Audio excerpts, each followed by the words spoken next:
Hi everyone, so in today's video I'm going to offer a little tutorial on downward facing dog, and of course I've got the expert here. And so before we get started, I want to just say that I'm super proud of myself because I finally created a newsletter. If you'd like to subscribe to this newsletter, you'll find the link in the description box below.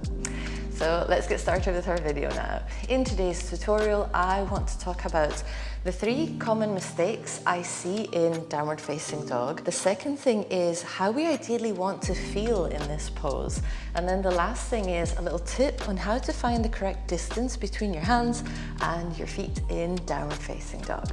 All right, so let's start with the mistakes. The first mistake I see is with the hands. Now what we ideally want is our hands to be shoulder distance apart. We want our index fingers to be parallel to each other, and we don't want to bring our weight to the outside of the hand because this might result in a wrist injury. So ideally what we want is to bring more weight between your index finger and your thumb. Now the second mistake I see is when we're in downward facing dog, especially if we have limited flexibility in the calves and the hamstrings, is trying to keep the legs straight. We bring a lot of our weight forward. This is a really tiring downward facing dog. So instead of being here, what I always recommend is bend the knees, send the hips back, and what we're looking for is a straight line between the hips and the top of the head. And from here, maybe with time, we'll bring our heels to the floor, but regardless of whether the heels are on the floor or not, try to find that straight line.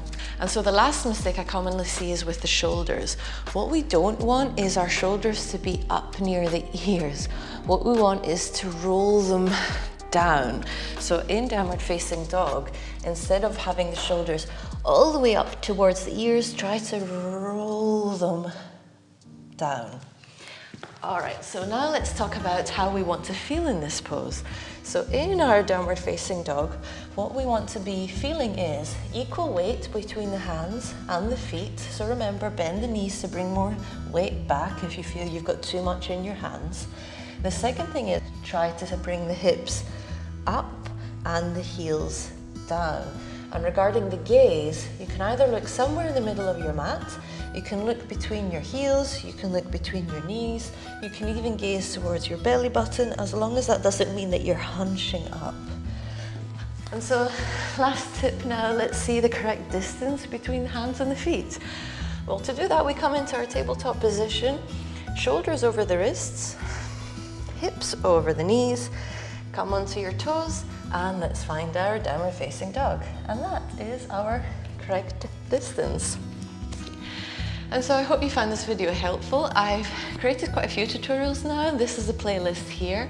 If you have any requests for poses, then let me know in the comments below, and I'll see you in next week's video. Bye.